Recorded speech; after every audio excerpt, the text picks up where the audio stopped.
Bom, gente, boa noite a todos.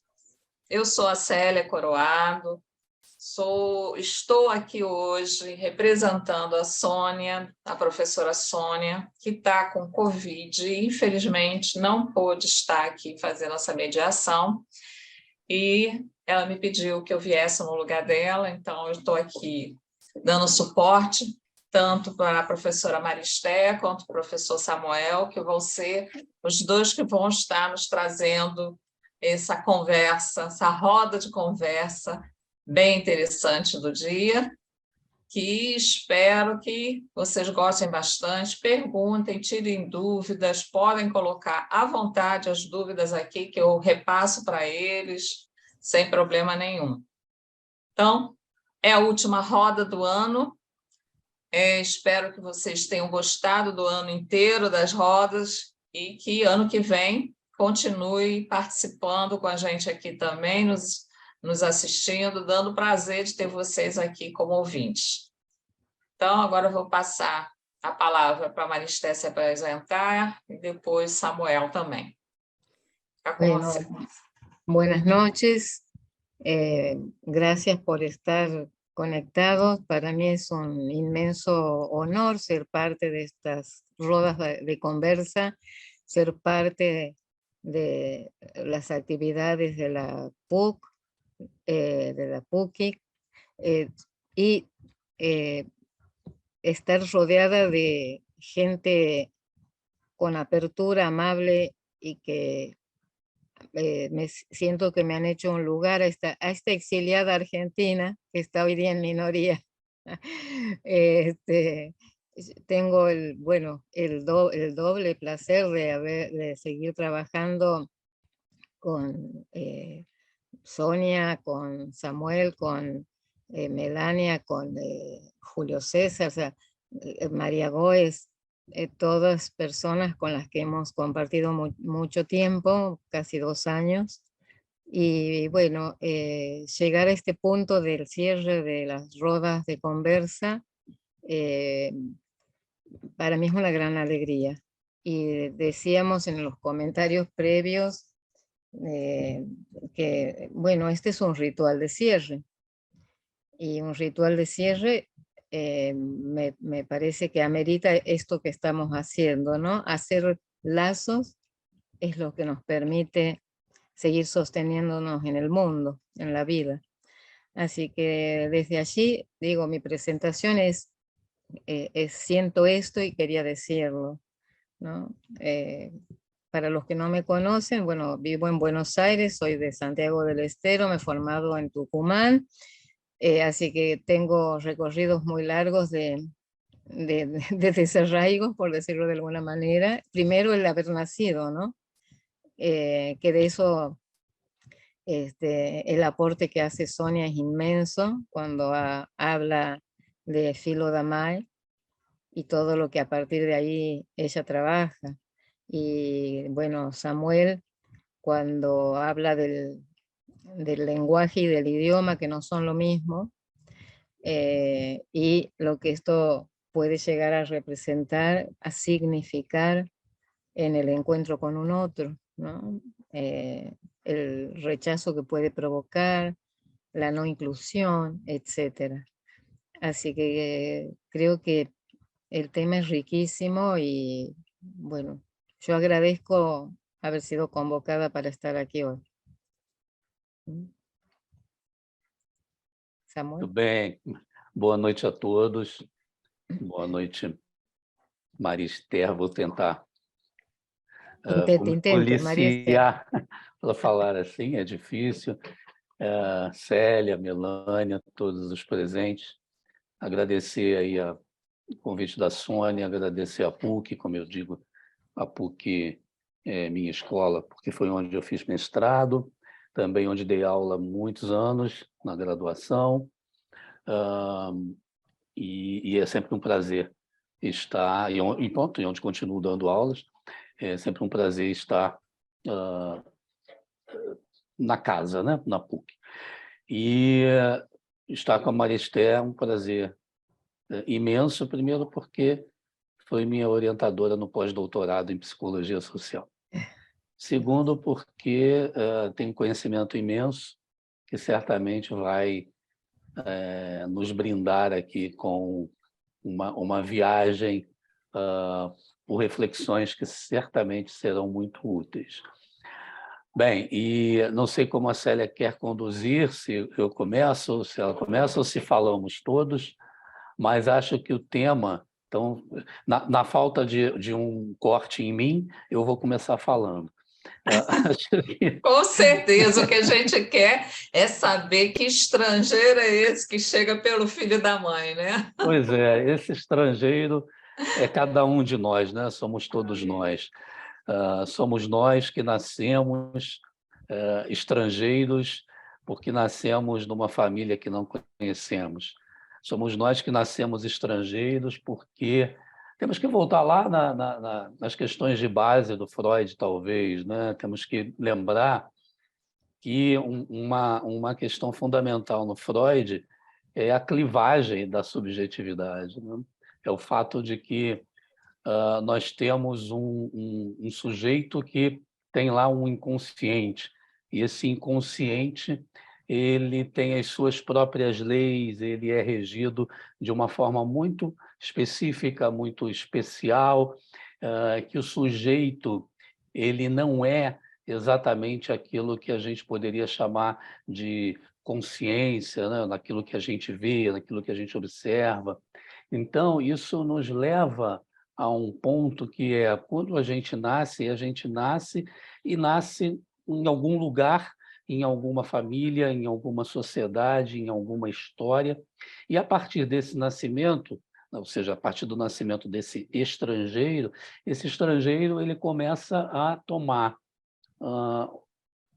partido, digamos assim, ele começa a ser inscrito, ele começa a ter contato com determinados símbolos, com uma determinada história, com aquela família, portanto, ele é inscrito por essa linguagem, por esses símbolos, né? Ele vai aprendendo, ele vai absorvendo essa, vou chamar aqui de cultura, na falta de uma palavra melhor, talvez, ele vai deixando de ser estrangeiro para, na verdade, nunca deixar de sê-lo, né? Mas ele vai reduzindo o seu desconhecimento em relação a essa família, a essa cultura, a partir do momento em que nele vão sendo inscritas essas informações. Então, nós sempre somos sujeitos de algum lugar, de alguma sociedade, de alguma época. Então, a gente pensar aqui, por exemplo, nas histéricas do Freud, aquelas histéricas do Freud são as histéricas de Viena, lá do século XIX. Não é? Não adianta nós pegarmos as histéricas do Freud e as trazermos para os dias de hoje. Nós podemos sim, claro, tratar a histeria nos dias de hoje, mas é preciso atualizar aquilo que o Freud tinha lá como causas, enfim. Então, acho que o primeiro ponto é a gente pensar que todo mundo nasce estrangeiro, né?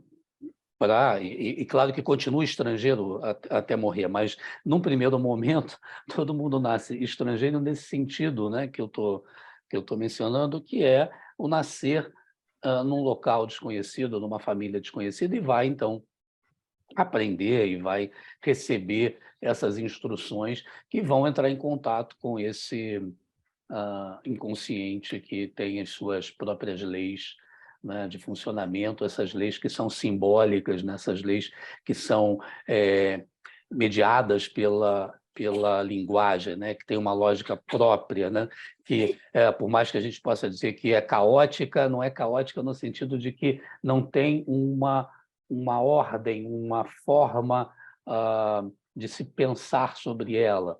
Então, esse sujeito estrangeiro ele é compreensível a partir do momento que nós entendemos que há uma clivagem, né, na subjetividade.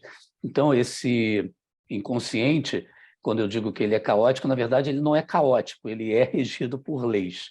Tá? Então, é caótico quando a gente olha assim e acha que parece que não tem explicação. Só que, na verdade, tem explicação, né? O que tem ali é um sujeito não unificado, né? Um sujeito que ele é repartido, ele é partido, ele é clivado.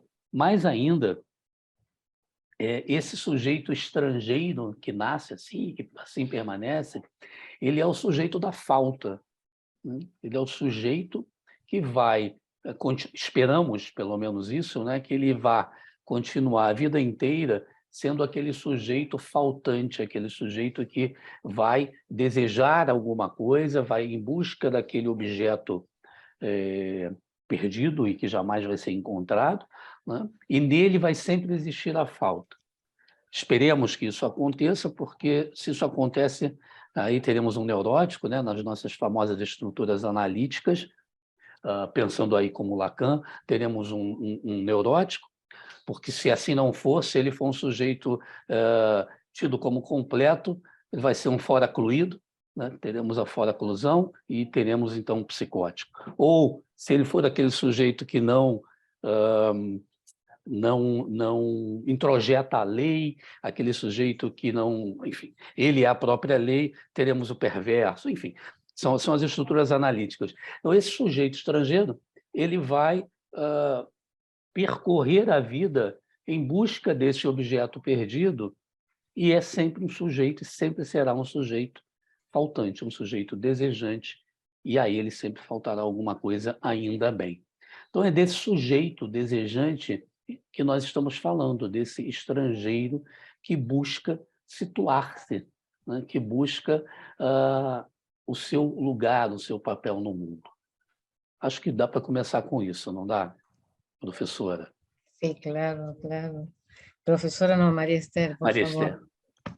Porque si me dice profesora, no me identifica con mi nombre. Entonces ya exiliada porque estoy aquí. É para provocar o estrangeiro. Mi sensación de extranjería es triple. No me haga eso. Bueno, más allá del humor, que además lo utilizamos los humanos para combatir la angustia y el dolor, ¿no? Freud fue muy claro con eso, el humor como una de las posibilidades de negociar con el dolor psíquico, no es algo menor. Y aquí Samuel traía este punto de partida, ¿no? Que es el eje del que todos los que estamos hablando sobre este tema congeniamos, coordinamos, y que es que el nacimiento es el primer exilio que vive un sujeto que todavía es un naciente, ni siquiera está todo aún libidinizado y subjetivado y su constitución psíquica realizada. Es todo a realizarse si hay quien lo reciba, lo acoja y desee a este naciente como que se convierta en niña, niño para ser en el mundo, ¿no? Y pensaba el aporte que hace Sonia cuando habla de Philo Damae, porque ella plantea algo que a mí me resulta muy, pero muy interesante. Ella habla del deseo de ser madre y de la posibilidad de ser madre. De la posibilidad de ser madre y del no deseo de ser madre. Y creo que es muy interesante tomar esto como un punto muy fuerte para que este exiliado que nace se convierta en un niño. Si no hay deseo, no va a devenir un niño, ¿no? Es decir, puede haber un sujeto, persona vivo, pero no atravesado, como decía Samuel, por ese clivaje, esa barrera con la completud. Porque ¿de qué hablamos cuando decimos exilio? Es el exilio de la completud. Para ser un sujeto deseante en el mundo, tenemos que empezar por soportar que no podemos todo, que somos finitos, que nacemos para morir, y Samuel lo traía con mucha claridad porque decía somos exiliados desde el nacimiento, y yo le agrego a eso gráficamente la tierra más, comillas, propia es el vientre de otro. Entonces no es nuestra tierra, se vuelve nuestra tierra, que cuando se logra esa complejidad de sentirse parte, identificarse con esta familia, con esta historia, etcétera, ¿qué nos enseña a revisar el psicoanálisis? Que no se logra para siempre, que aún en el mejor de los casos, maravillosos neuróticos unidos todos hoy aquí en Roda de Conversa, vamos a necesitar a lo largo de la vida refrendar nuestros acuerdos, nuestros lazos, nuestras, digamos, identificaciones, para poder sostener los momentos de pasaje. Para eso están hechos los rituales. Los rituales nos permiten recordar que pertenecemos a un origen común. A esto le llamamos mito, sin la idea de mito como un punto axiológico, es decir, un punto indiscutible. Nacemos, tenemos un origen, lo podemos describir o explicar de muchas maneras según cada quien de nosotros, pero nacimos al mundo. Bueno, ¿cómo refrendar ese nacimiento y los distintos momentos de la vida? Desde ingresar o no, del todo o no, a una familia que no conocemos y que no tenemos posibilidades psíquicas de conocer todavía, y que no nos conoce aunque tengan posibilidades psíquicas de conocernos. Porque esos encuentros son extraños, pueden ser amorosamente extraños, pero son extraños. Es decir, el contacto de la mirada, que es la mirada de quien los recibe, se llame madre, padre o quien los reciba. La mirada de ese otro, la voz de ese otro, lo va a libidinizar, lo va a empezar a sujetar. Pero, ¿qué pasa si eso no ocurre? Y bueno, esto que también Samuel trajo, que muchas veces, no digo que siempre sea esa la causa, pero está ligada a que alguien deseó o no la vida de ese naciente como un ser deseante. Y hago la diferencia porque, por supuesto que los que devienen psicóticos pueden hacer muchas cosas en la vida y en el mundo.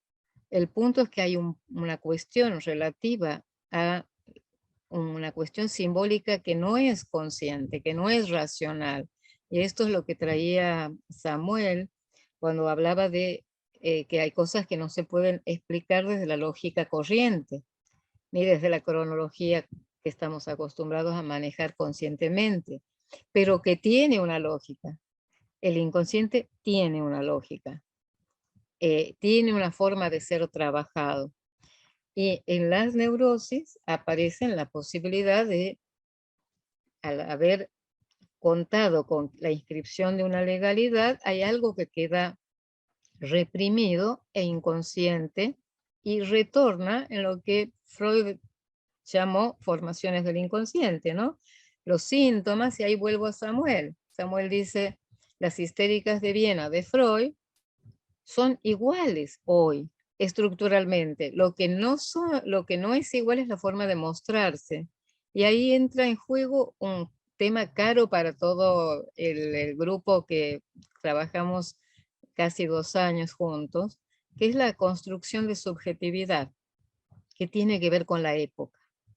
Entonces, la pregunta fuerte es que tendremos que diferenciar constitución de psiquismo de construcción de subjetividad, y nosotros, como respuesta de 2 años de investigación, nos hemos dicho que sí, que el siglo XXI muestra otras formas de mostrar el dolor psíquico. el enfrentamiento con las ausencias, con las pérdidas, con las faltas, es decir, el duelo permanente que empieza con el nacimiento mismo, porque no tenemos conciencia, pero va a haber que hacer un duelo del cuerpo de la madre. ¿Qué es el destete? Sino en la primera pérdida fuerte, destete como queramos llamarlos, ¿eh? Es decir, alguien nació y hay un padre que le da la mamadera. Eso también va a implicar destete, no necesariamente la anatomía de una mujer. Digo esto porque hay diferentes formas de acceder al mundo y va a depender de lo que se inscriba en este naciente para que devenga como un sujeto deseante.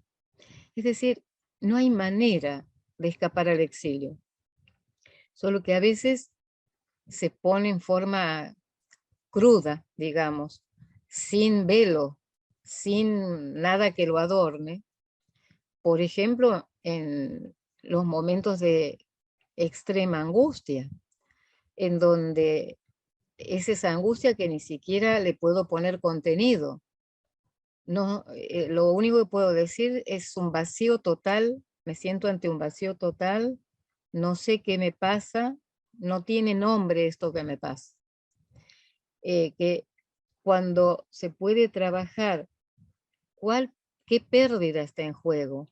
¿Qué es lo que está lastimando tanto a ese sujeto que está paralizado en su angustia? Es el trabajo del analista, es el trabajo siempre de duelos. No hay manera de que la vida no sea de duelo en duelo, de dolor en dolor. A veces mayor, a veces menor, a veces insoportable, a veces nos permite acudir a pedir ayuda, a veces acudimos a otras formas de ayuda que no sea el psicoanálisis o las terapias psicológicas, y se acude mucho a la ciencia médica en cuanto a la farmacología, que no está negada para los analistas, por lo menos en mi caso particular, y creo que Samuel también, y Sonia, que tenemos que estamos hoy aquí, porque Sonia está, además de estar en todo lo que ella aportó, ¿no? Bueno, a la posibilidad de acompañar un tratamiento analítico con medicación, si es que esto fuera necesario, en forma transitoria, que va en contra de lo que la oferta del capitalismo salvaje ofrece, porque este es un punto muy fuerte a tocar. Nos coaptan, nos apresan con publicidad, por ejemplo, de curarse rápido, ¿no? Curarse rápido del dolor. Que eso es casi como, bueno, me duele la cabeza mucho, muchísimo, y tomo el analgésico más fuerte que consiga, pero no tengo idea qué provocó ese dolor fuerte de cabeza. Entonces, es ocasional que le deje de doler, es transitorio, y no le permite al sujeto hacerse cargo de lo que le está pasando. Ese es el otro punto de poder hacerse cargo en el sentido de responsabilizarse cada quien de que somos todos exiliados. Hay un poeta que yo lo considero poeta de cabecera mío, que es León Felipe. León Felipe, entre sus muchísimas prosas poéticas y poemas, etcétera, tiene uno en el que dice, no me contéis cuentos, ¿no? Y dice, el hombre nace con cuentos, ¿no? Lo estoy sintetizando porque no lo sé de memoria, nunca tuve memoria para recordar un poema entero. Vive con cuentos y muere con cuentos. Y nos está diciendo, no es que quiera la verdad, porque el cuento es ese relato que nos diviniza, es esa historia familiar del neurótico, es ese mito familiar del neurótico, como dice Lacan y Freud en la expresión anterior, la que nos convierte en un sujeto que habla. Y que curiosamente, si no es con un otro que nos recibe y nos libidiniza y nos da alimento, no solo alimento para el organismo, porque el cuerpo no es solo un organismo vivo. Si esta fuera la cuestión, la verdad que perecerían rápidamente cualquier naciente que sea solo considerado un organismo vivo, ¿no? Va a recibir, digamos, suero para hidratarse hasta que después no reciba más nada.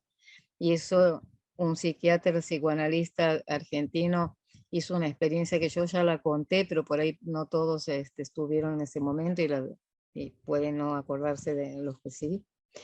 Y él dijo, marasmo o hospitalismo le llamó a esta muerte de un naciente porque no hubo quien lo libidinice mínimamente.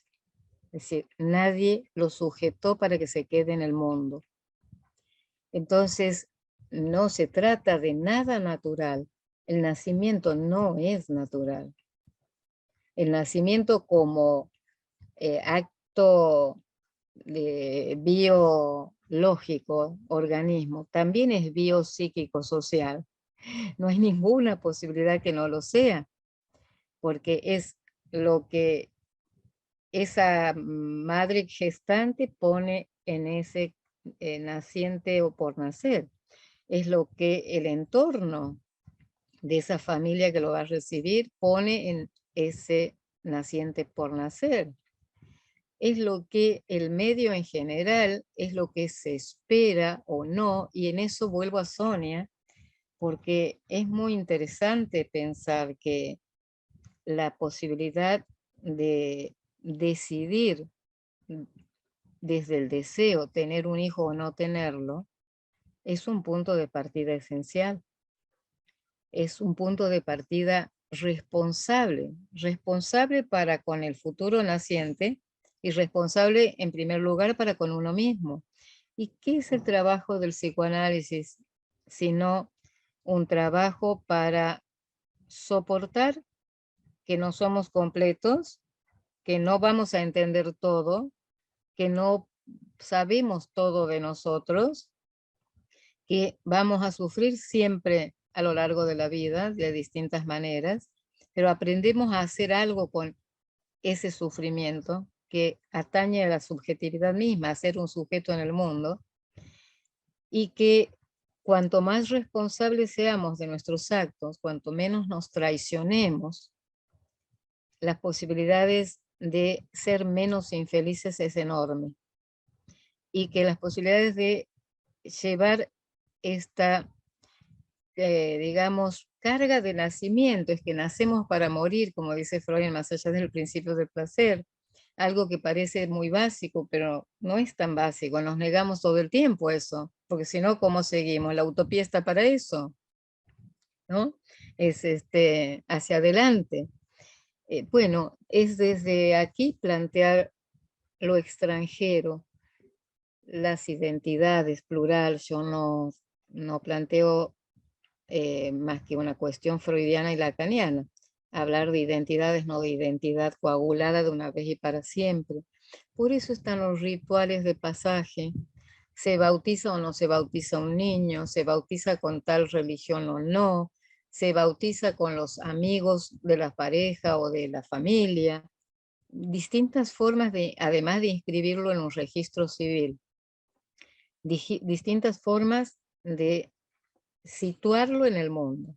Después, lo que naciente que devenga niño o niña pueda ir haciendo con lo que le fue brindado, es este punto, ¿no? De lo que podemos hacer con aquello que nos fue dado, porque si no estaríamos en una muy compleja posición de, bueno, como a mí me tocó esto, el mundo me debe a mí, yo no tengo que hacer nada, a mí yo tuve mala suerte, me tocaron los padres que me tocaron, etcétera, etcétera, etcétera. Eso es desvincularse de la responsabilidad de cada quien. Cuando ya puede plantearse algo de esta naturaleza, tenemos alguien que devino un sujeto neurótico. Entonces, la responsabilidad es inmensamente mayor que la de un psicótico que a veces apela a formas muy violentas, los neuróticos también, pero estamos hablando de allí donde, como decía Samuel, la ley fue forcluida, quiere decir no ingresó, no se inscribió desde lo simbólico.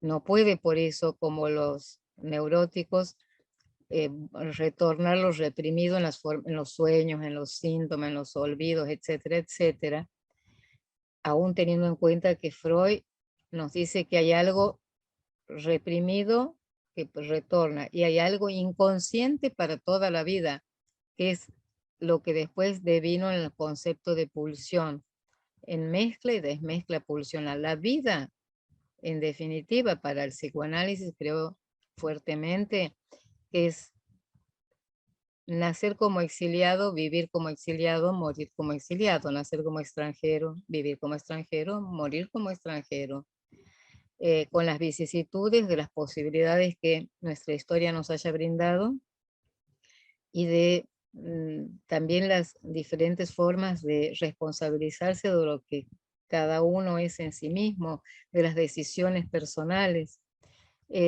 Bueno, es un tema carísimo, pero que comienza con lo que Sonia traía, Philo-Damae. Philo-Damae. Philo-Damae si hay deseo de Damae. Si no hay deseo, no hay filo, no hay hijo, somos todos adoptados. No hay ninguna posibilidad, si somos neuróticos maravillosos como estamos todos hoy aquí, de no haber sido adoptados. No tiene que ver con quién nos gestó y quién nos parió. Tiene que ver con quién nos adoptó. Entonces, un hijo no adoptado, por ejemplo, es un psicótico. Ese es un hijo que no pudo ser adoptado, ¿no? Que puede vivir, llegar a presidente, llegar a funcionarios, etcétera. Tenemos historias en los historiales de Freud, larguísimas, en el mismo Lacan también, ¿no? Freud, el presidente Wilson, por favor, era un personaje cultísimo, con un padre religioso, que también eso nos hace diferenciar que no se trata del padre papá o de la madre mamá, sino de una función. ¿Qué falló en el funcionamiento de esa historia para que Freud plantee a Wilson como un psicótico? ¿Mm? Entonces, digo, es muy amplio esto y como Samuel planteó, creo que son líneas para pensar, seguir investigando y seguir trabajando y que a mí me gustaría poder abrir, si le parece bien a la coordinadora, al intercambio, a los comentarios, a las preguntas, a que todos nos enriquezcamos, ¿no? Eu queria pontuar algumas coisas adicionais. Posso, a partir do que... Eu posso fazer uma pergunta antes? Pode. Que aí um dos dois responde. Como eu não sou da área, né? Eu estava conversando com a Maria Esther falando isso, eu às vezes fico com algumas dúvidas, né? E aí, quando vocês falam do estrangeiro, do filho estrangeiro, que desde que ele nasce até quando ele morre, né, ele continua estrangeiro, em que sentido? No sentido que sempre está conhecendo coisas novas, está sempre num ambiente diferente? Qual é esse conceito do Gracias por estrangeiro? la pregunta, Celia, gracias. Y después, bueno, por favor, estoy tomando la palabra, pero Samuel tiene mucho que decir, seguramente que sí. Pensando este punto de que nada nos pertenece como propio, nos apropiamos. Si desde el nombre en adelante nos lo puso otro, si la posibilidad de la inscripción del lenguaje y de hacernos hablar es porque alguien decodificó nuestro llanto como llanto de hambre, de sueño, de dolor de panza, de quiere que lo alce, ¿no? Nos hicieron hablar, es decir, no nacimos ni hablando, ni nacemos con un nombre, nos vamos apropiando de todo esto. Y los momentos de cambio de etapas como para marcar, sin hablar de nada evolutivo, pero inclusive pasar de la casa al jardín de infantes, del jardín de infantes a la escuela, son también estas instituciones que nos van a ir dando pertenencia. Entonces la pregunta sería, si necesitamos todo el tiempo rituales de pasaje para ingresar, para salir de la escuela, para salir de la casa, ingresar a la escuela con un desconocido que va a hacer las veces de maestra o maestro. De allí a otra etapa donde se supone que ya es un niño que puede acceder a un pensamiento más complejo. De ahí a una secundaria y a otro tipo de estudios o no, pero digamos a la amplitud del mundo. Y todo esto de alguna manera tiene un principio y un cierre. No digo finales, principio y cierre, principio y cierre, principio y cierre. Esto mismo que estamos trabajando en este momento es el cierre de las ruedas de conversa, pero esto continúa. Y cómo lo vive cada uno, bueno, o sea, a mí todo esto que he vivido con ustedes todos estos meses, este tiempo, estos años, es una riqueza inmensa por la que estoy agradecida, en donde me encuentro con mi propia extranjería, con mi propio exilio y con la propia, comillas, necesidad de que no me digan profesora sino María Esther, porque me apropié de María Esther, no de profesora, ¿no? Entonces, ¿por qué hasta el final? Porque si pensamos cualquier momento de fragilidad de los sujetos humanos,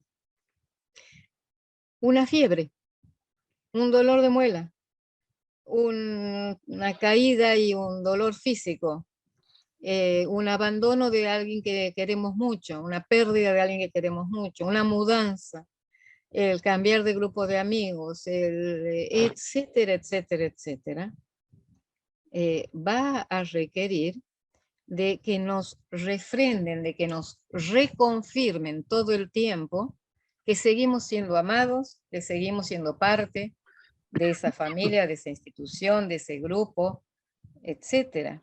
Es este punto de ajenidad que tenemos todos por ser extranjeros, en donde se nos borra de a ratos la ajenidad, porque, a ver, yo en este momento me siento parte de la roda y digo, yo puedo decir que también soy de Brasil. No, tengo que soportar que no soy de Brasil, que no soy de Río, pero que me aceptan en Brasil y me aceptan en Río y que puedo identificarme con el trabajo conjunto con este hermoso grupo. Ahora, eso no implica que me va a bastar con este encuentro. Para que esto se sostenga, cualquier relación, cualquier lazo, cualquier vínculo, necesita de que el otro le asegure todo el tiempo que sigue siendo parte, ¿no? Y esto está, ¿por qué hasta el final? Usted me tienta, Celia, con la pregunta. Porque si estamos al lado de alguien que se nos está yendo de este mundo, o que está muy enfermo, y que tiene mucho miedo, y que nosotros tenemos mucho miedo y mucho dolor, si no le seguimos narrando la vida, si no le seguimos contando cuentos, se va a pseudo objetalizar. Y lo que nosotros necesitamos que se subjetivice aún para despedirse.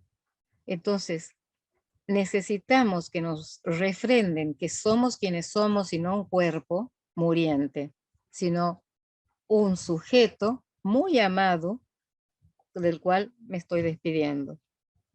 Entonces es hasta el final.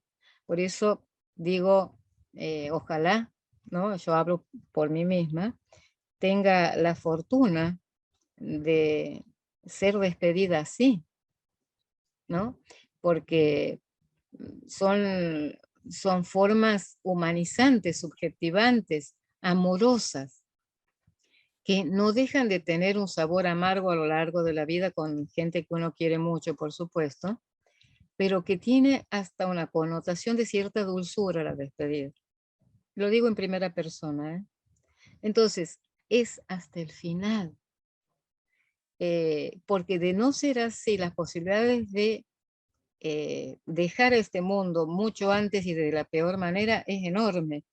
Por eso el trabajo en las terapias intensivas, por eso el hablarle a quien está en una terapia intensiva, hablarles a los viejos, que nadie los tiene en cuenta, hablar y hablarles, hacerlos hablar decodificando sus gestos, simplemente, a veces porque no pueden hablar.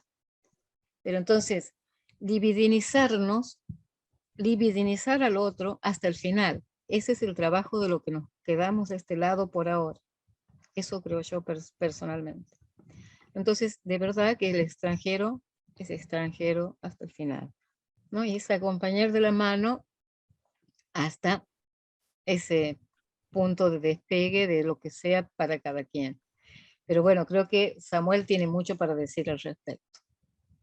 Querido Samuel. Sim, eu penso, só para continuar esse tema, Célia, é só a gente pensar que mesmo pensar no sujeito mais duro, né, por fora, na pessoa mais dura, pensando num neurótico, claro, né, no neurótico mais duro. Mesmo o neurótico mais duro, se você for muito duro com ele, além da conta, né, você o destrói, você consegue fazer com que essa pessoa fique destruída, porque essa pessoa ela precisa dessa sensação de pertencimento. Não há essa possibilidade que muitas pessoas, muitas vezes, aventam, muitas vezes utilizam como bandeira de eu não preciso de ninguém, eu me basto, eu sozinho, não é, consigo, faço, etc. Isso não existe. Isso pode existir no nível do discurso, que certamente quer dizer muita coisa por trás, não é? Mas não existe na prática. Você consegue, obviamente, porque somos seres pensantes, consegue fazer com que essa pessoa fique mal com essa sensação de não pertencimento. Ela já está dizendo para você que ela está mal. Quando a pessoa chega a dizer isso, ela sozinha, ela pode, ela acontece, isso certamente é um grito de dor, é um grito dizendo, olha, eu preciso de você, eu preciso de alguém, porque eu me sinto estrangeiro. É disso que se trata. Só que eu estou num grau de exílio tão grande que ninguém me quer, ou que eu acho que ninguém me quer, que eu não pertenço a coisa alguma. E eu queria voltar, inclusive, em alguns pontos que Maria Esther levantou, que eu acho muito interessante. Por exemplo, a questão dos mitos, né? Dos mitos que, ao serem revividos, os rituais, por exemplo, ao serem revividos, nos trazem a sensação de pertencimento, né? Nos reafirmam como partes integrantes daquele grupo. Nós podemos pensar, por exemplo, dentro das religiões, isso acontece o tempo inteiro. Nós podemos pensar, no caso do cristianismo, o que tem de mito sendo revivido, o que tem de simbólico sendo revivido, por exemplo, numa missa ou num culto, se você for protestante, no momento em que se toma o pão, né, a hóstia, como corpo, se toma vinho como sangue, e isso, quando se tem uma vivência coletiva, traz uma sensação de pertencimento àquele grupo, àquele tipo de saber, de pertencimento mesmo, né, de uma forma geral. Nas religiões afro-brasileiras, isso é extremamente presente. Quando se revive no candomblé, principalmente no candomblé, porque a Umbanda é um pouco diferente, mas no candomblé, quando se faz uma festa e se vê uma dança de orixá, por exemplo, ali o canto e a dança se referem a mitos. ao reviver de determinados atos, atitudes que remetem a uma família. Isso é exatamente assim. Remetem a uma família mitológica, e você pertence àquela família. E a necessidade que existe é exatamente de trazer todos para o conceito de família, para um conceito gregário, para dizer, olha, vocês não nasceram fisicamente de mim, mas vocês estão aqui e nós somos uma única família. Então, como é importante ter os rituais, como disse a Maria Esther, os rituais, por exemplo, por isso nós temos os rituais fúnebres, nós podemos tê-los de diversas formas, é claro. Podemos tê-los com choro, podemos tê-los com sorriso, podemos tê-los com festa, não interessa. São rituais, eles são necessários, nós precisamos de luto, nós precisamos de tantas coisas para termos isso, nós temos pertencimento e temos a necessidade de pôr fim, de pôr pontos e vírgulas, não interessa. De todo modo, eu acho que esse ponto dos mitos é muito interessante.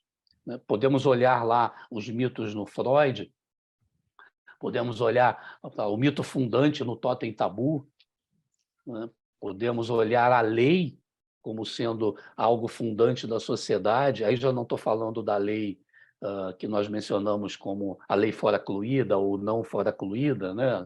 Na lei fora-cluída estamos falando da interdição, né? Do nome do pai, especificamente. No Totem Tabu também é o nome do pai, mas estamos falando também de algo maior, que é a própria lei, a própria noção de legalidade ou não legalidade que nos sustenta no dia a dia. Então, tantas coisas nós temos origem nos mitos e nos fazem ter essa noção de pertencimento ou não pertencimento. Temos agora a Copa do Mundo, e falávamos sobre ela antes de começar a roda, não é? E eu dizia assim, não sinto nenhuma vontade de assistir aos Jogos da Copa do Mundo. Por quê? Porque não me sinto pertencendo ao grupo daqueles que... Estou dizendo isso agora. Ao grupo daqueles que querem assistir a Copa porque penso que a questão dos direitos humanos é mais importante do que a questão da Copa do Mundo. Bom, aí temos a questão dos direitos humanos. Temos países que são de um jeito, são de outro. E aí a Célia nos trouxe a pergunta de em que sentido estrangeiro? Bom, estrangeiro tem muitos sentidos, e esse sentido que a Maria Esther trouxe é um sentido fundamental. A Célia é a Célia porque nasceu no Rio de Janeiro, né, Célia? Na família que nasceu e tem o nome de Célia. Tivesse a Célia nascido em Buenos Aires, teria o nome de, não sei, Maria Esther. Por exemplo. Não é? E comeria uma meia luna no desayuno. Claro, não? claro. E não um pão com manteiga. Claro. Então, a Célia, o que constitui a Célia é comer pão com manteiga, uma média. Né? Não na meia luna, por uma média. E isso vem exatamente dessas inscrições, né? desse processo de pertencer, desse processo de... Isso não quer dizer, como disse a Maria Esther, que a Célia não possa comer uma média luna, não é? E nem a Maria Esther não possa comer não possa tomar uma média, né? E um pão na chapa. Mas é isso, é preciso reafirmar esse pertencer. Um outro ponto que eu acho interessante é a questão do biopsicossocial, né? Nós falamos do sujeito como um sujeito biopsicossocial, o filho da mãe, desde que a mãe o deseje, isso é fundamental, claro, como disse a Maria Esther, é preciso ser adotado pela mãe, né? Adotado no sentido de é preciso existir o laço, é preciso ser libidinizado. E é preciso entender que libido não tem o sentido que as pessoas colocam na cabeça de que tem a ver com sexo. Exatamente, né? É preciso ter uma relação afetiva aí, é preciso ter uma relação libidinizada, que também é sexual, claro, num sentido freudiano, é preciso existir essa relação.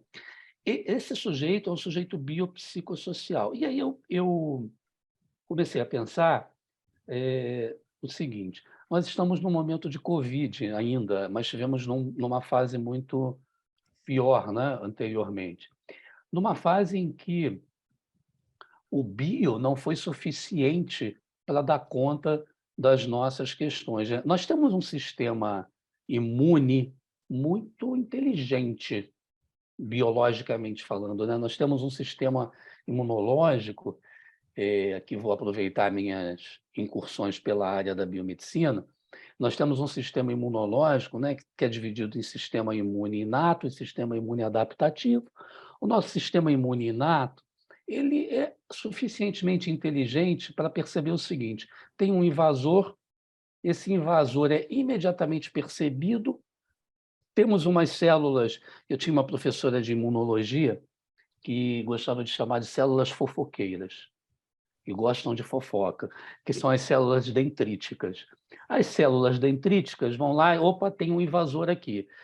Pegam esse invasor, levam lá para os nossos linfócitos e dizem assim: olha, linfócitos, estou apresentando para vocês esse sujeito que entrou aqui no sistema. E os linfócitos olham: ah, isso aí eu conheço. Aí começam a produzir uma resposta específica contra aquilo. Só que se eles não... Mas assim, não dá para esperar até produzir uma resposta específica, não é? Existe uma resposta geral, que o nosso sistema imune, que é inteligente, começa a produzir. Vou produzir aqui uma resposta geral para combater esses invasores. Às vezes dá certo, às vezes não dá certo. Nunca é o ideal, porque a gente precisa de uma resposta específica. Mas, enquanto isso, estamos produzindo uma resposta específica se conhecemos o invasor. Eis que chega um invasor, e temos assim, um sistema muito interessante, que é composto por, né, macrófagos, neutrófilos, as células dendríticas fofoqueiras, as células NK, as natural killers. Temos sistemas, né, os linfócitos T, linfócitos B, um monte de coisa.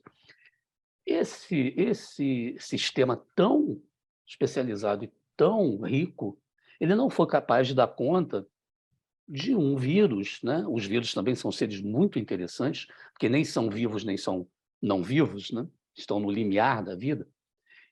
Não foi capaz de dar conta de um vírus parcialmente conhecido, né? Porque os vírus corona nós já conhecíamos, mas não essa espécie, digamos assim.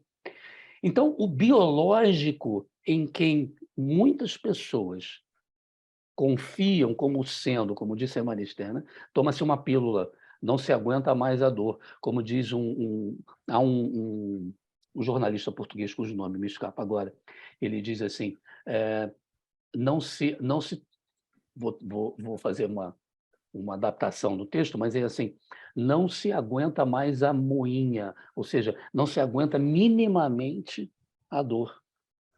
E há momentos, ele diz, em que não há como fugir. Vou usar o português de Portugal, pedindo desculpas pelo palavrão que ficará gravado no caso brasileiro, mas quero já deixar de antemão registrado que em português de Portugal não é palavrão, mais ou menos. Não há, mas o texto é esse. Não há como fugir com o cu a seringa. Ou seja, nós, num português brasileiro, diríamos: não há como fugir com a bunda a seringa. Não há, é preciso muitas vezes se espetar, é preciso muitas vezes sentir a dor. A dor, quando não é doída, não é sentida, né? E às vezes é preciso sentir a dor. Então, o nosso biológico não foi capaz de dar conta de alguma coisa, e aí é o gancho que eu queria fazer, que foi provocada pelo social. Em princípio, não é? Tirando as teorias da conspiração, que o vírus foi fabricado, não estou dizendo que é o que não é, mas são teorias da conspiração, né, que o vírus teria sido produzido em laboratório, que teria sido um descuido. É possível? Tudo é possível, né? Mas, ok, estou partindo da hipótese de que não foi isso, mas que tenha sido, de fato, uma transgressão e que o humano, não é, por uma prática social, tenha invadido um espaço que não era seu e tenha, então, se aproximado demais de um ambiente que não era seu, ingerido aquilo que não deveria ingerir, etc. E daí, assim foi com o vírus HIV. Não é? O vírus HIV está provado que foi assim, que foi com a ingestão de carne contaminada. Então, estamos falando aí de carne de macaco, né, contaminada. Porque nós, no caso do HIV, nós tínhamos o sinovírus, o vírus, o HIV nos macacos, né, que era o sinovírus. E esse vírus, ele passou, é uma zoonose o HIV. Ele passa do animal para o humano, assim como o coronavírus, em princípio, a mesma coisa. Por que eu estou fazendo essa volta toda para dizer que nós falamos de biopsicossocial. E estamos numa época em que o biológico não deu conta e não dá conta, né, do nosso próprio comportamento. Portanto, na questão psicossocial, muitas vezes que estão as nossas respostas. Tudo tem a ver com o nosso comportamento, com as nossas crenças, com aquilo que nós queremos, com aquilo que nós fazemos. Portanto, esse estrangeiro que nos habita, muitas vezes é o estrangeiro, muitas vezes não, é o estrangeiro que pode nos destruir. Né? Só estou levantando aqui questões porque me pareceram interessantes a partir da fala da Marister. Outra coisa que a Marister traz e que é fundamental é a função, né? A função paterna, a função materna. Vivemos numa sociedade, tirando, claro, essas sociedades mais fechadas e com pensamento religioso mais restrito, etc., mais fundamentalistas, né? Nós vemos, mesmo nessas sociedades, nessas nós não vemos, nas sociedades em que nós conseguimos, pelo menos, ter informação, nós vemos que, por mais que as pessoas não concordem, não aceitem, etc., ok, cada um concorda com aquilo que quer, isso faz parte de um ambiente democrático, você concordar ou não, mas, por mais que as pessoas concordem ou não concordem, a vida muda, não é? A vida não depende de você para mudar, a sociedade vai tendo as suas alterações. Nós vemos a mudança das estruturas familiares ao longo das décadas. Aqui no Brasil, o IBGE está agora terminando o censo, mas já no censo de 2010 nós vimos essa alteração. Então, desculpem aí, mas pouco importa o que as pessoas queiram ou não queiram, importa o que está. Né? Então, não adianta você... Aí vem a questão da lei. Não adianta a lei dizer para mim, olha só, você não pode cortar o seu cabelo. Desculpa, mas eu já tenho o hábito de cortar. Então, a lei não vai me dizer para eu não fazer. A lei, por princípio, está aí para pacificar coisas na sociedade que já estão meio pacificadas. Não dá para a lei impor coisas que socialmente não são possíveis de serem contidas. E você não contém o humano. Não tem como conter. Não é a lei que vai dizer assim para o seu inconsciente, olha aí, inconsciente dos fulanos. Isso não, tá? A lei ajuda você a viver em sociedade, em comunidade, etc., porque nós precisamos dela. Senão também deixamos todos ao estado robesiano, ao estado das paixões. Não dá para ser assim. Mas essa estrutura familiar, ela vem mudando. Então, é preciso realmente que a gente saiba que o filho da mãe sempre será o filho da mulher, obviamente. A não ser que se descubra alguma coisa que a gente não saiba, não é? Mas a capacidade geracional, né, gestacional, ela é feminina. E é desde que a gente sabe na civilização. Aliás, as religiões, principalmente aí, do que eu conheço, as religiões mais antigas africanas e algumas asiáticas e tal, elas têm na mulher uma figura exatamente fundamental e superior, exatamente pelo poder criador, né? Pelo poder da gestação. Então, mas a função materna não é necessariamente feminina. E a função paterna não é necessariamente masculina. Então, é importante a gente destacar que quando se fala, né, de pai e mãe, a gente está falando, a não ser que a gente diga que está falando do pai e da mãe, né, mas a gente está falando, em geral, de funções que são exercidas. E nessa sociedade, onde as mudanças são constantes, né, de estruturas familiares, é sempre bom a gente lembrar dessas questões de função paterna e função materna. E em relação ainda ao estrangeiro, é claro que a gente também, Célia, fala do estrangeiro como aquele que se desloca, não é? Do estrangeiro que a gente conhece como tal.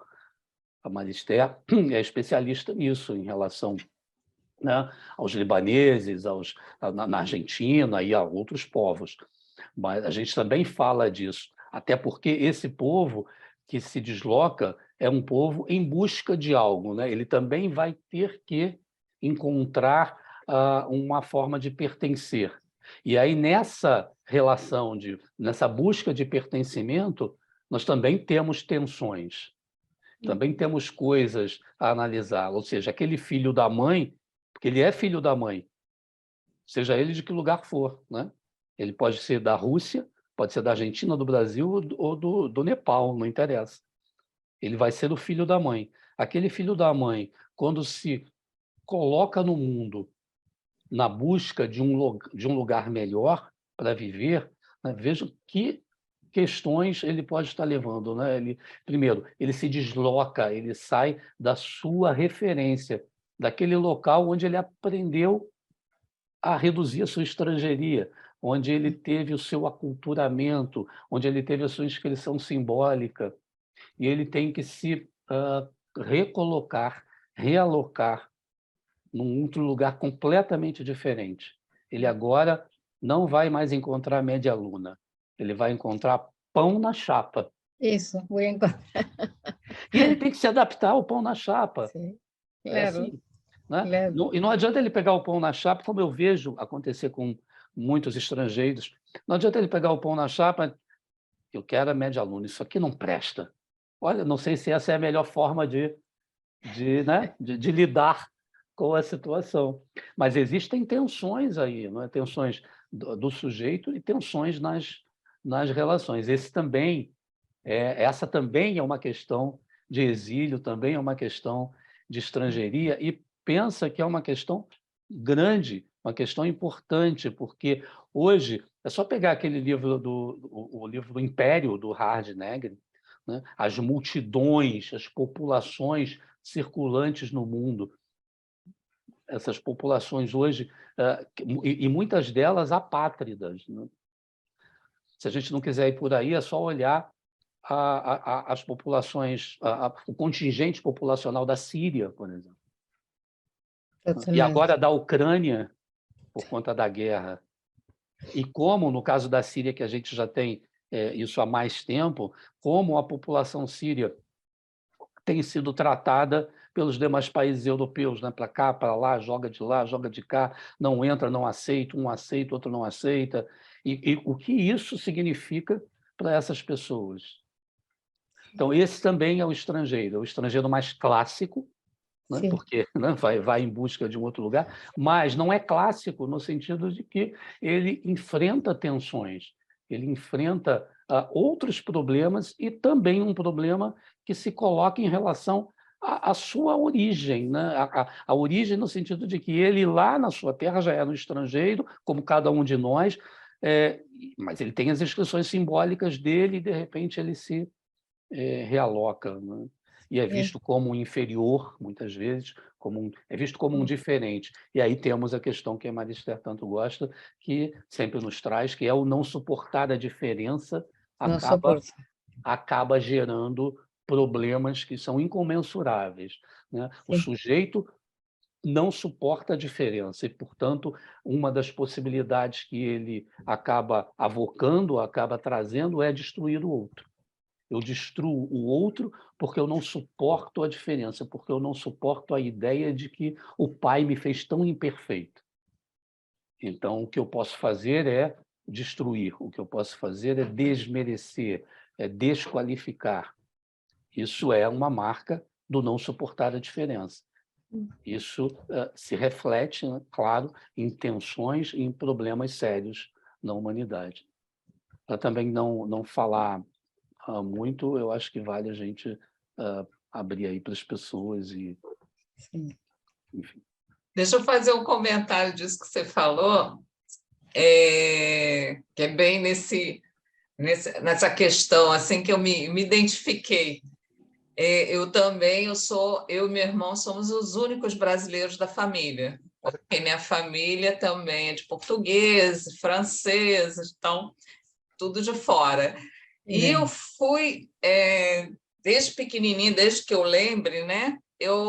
Na minha casa, a gente, antes do almoço e antes do jantar, nós tomávamos sopa.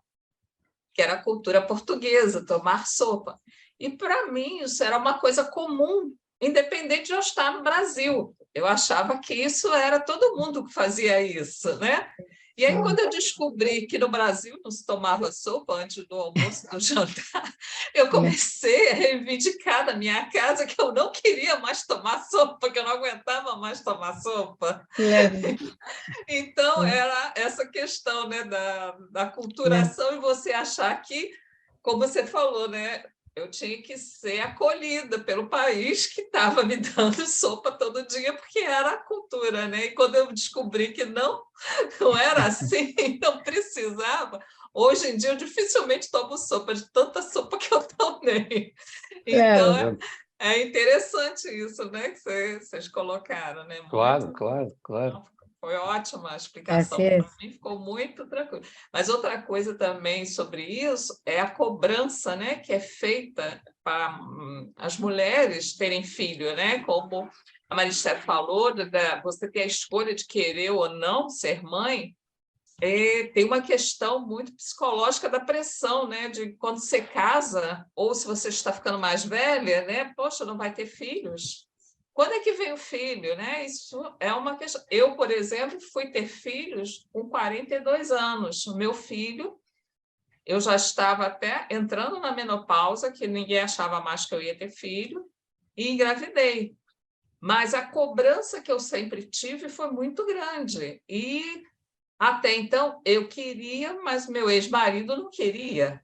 Então, era uma questão que eu não ia. Tanto que o pessoal ficava assim, mas para de tomar a pílula, ele nem vai saber. Depois que você engravidar, ele vai gostar. Eu não achava isso correto. Eu falei, tanto a opção é minha como é dele também, de não querer ter, né?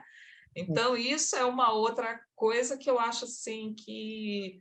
É muito da cultura, né, de que mulher tem que ter filho, né? Sí, Casou ou está em certa idade, tem que ter filho. E aí muitas acabam tendo, e aí eu acho que aí esse estrangeiro fica pior ainda, né? Porque tem um filho que não quer. Então não tem essa adoção, como ela falou, não tem essa adoção, né? Não tem essa relação de mãe, é meio que uma obrigação de ter. Eu penso também que a gente não pode esquecer que existem outros determinantes, né, desses papéis que são impostos à mulher, ao homem e tudo mais. Vou só lembrar né, que nós estamos falando aí da família burguesa, né?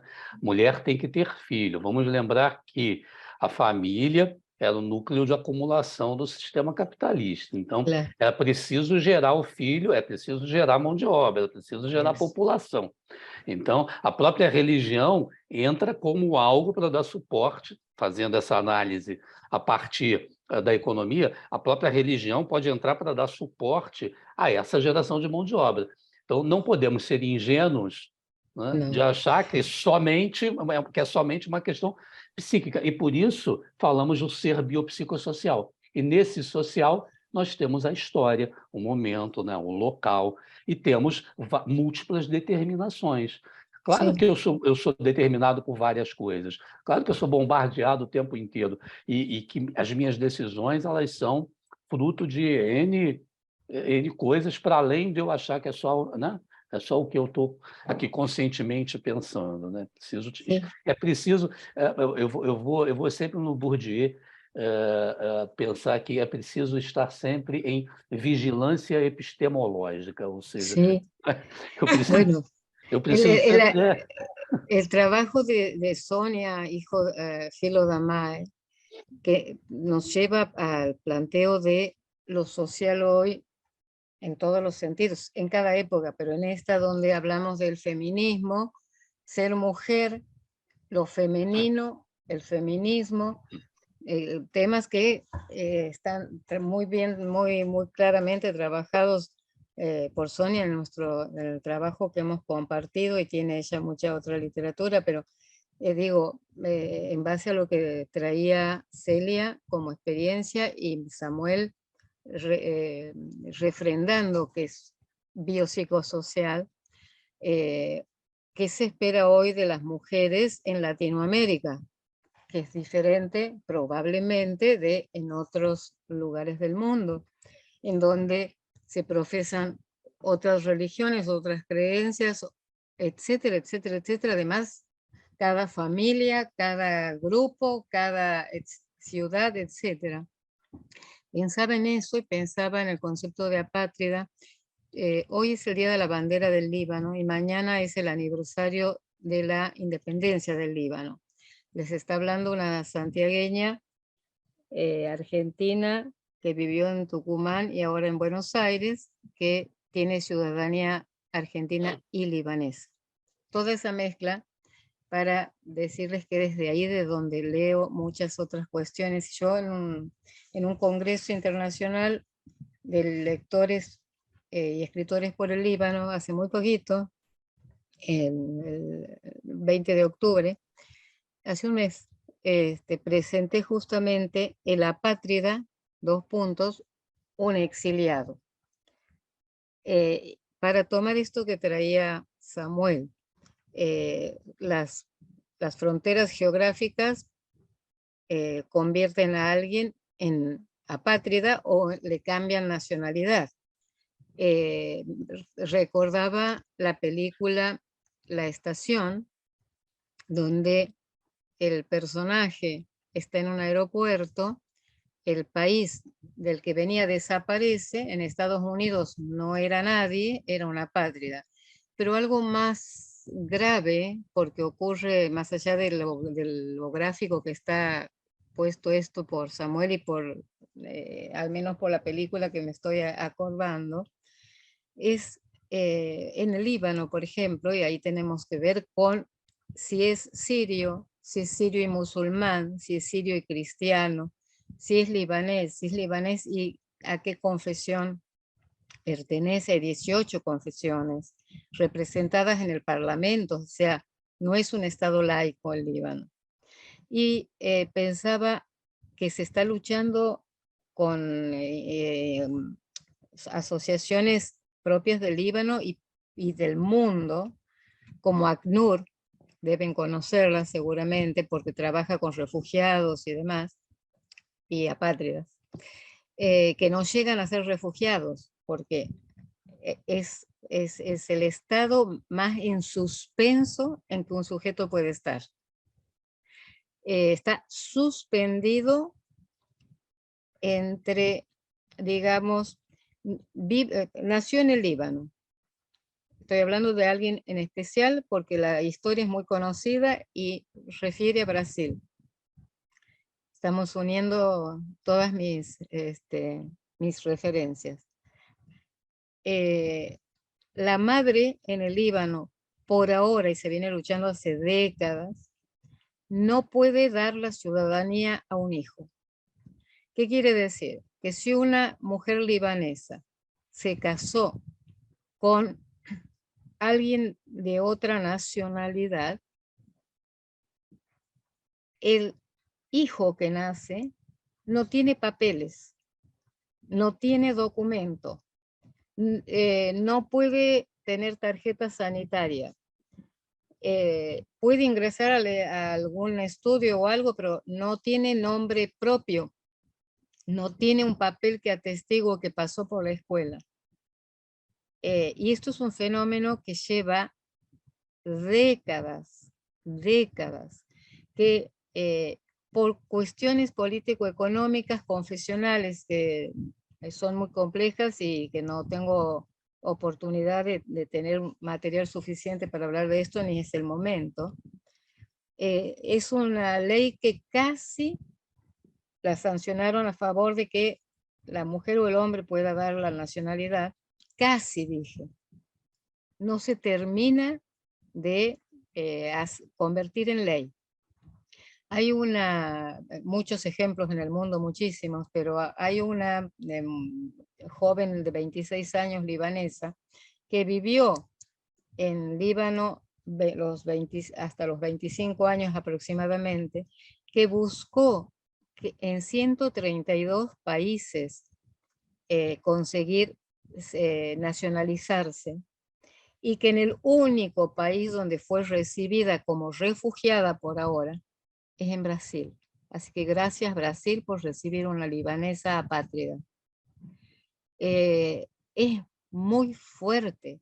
Pensemos que si naciendo con un país que sentimos que es nuestro origen, tenemos la nacionalidad, la documentación, la inscripción, igual padecemos de este exilio estructural y para siempre.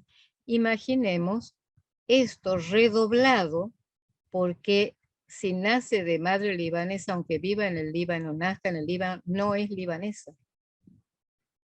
Entonces, el marido de la libanesa tampoco es libanés por estar casado con una libanesa. Una mujer no puede dar ciudadanía ni a un marido ni a un hijo. Digamos, cambiemos, ni a un hijo ni a un marido, más grave todavía, ¿no? Eso está en revisión hace varias décadas y está, ojalá, ACNUR y todos los organismos implicados hagan algo con esto, logren convertir en ley que sí, la mujer puede también otorgar ciudadanía.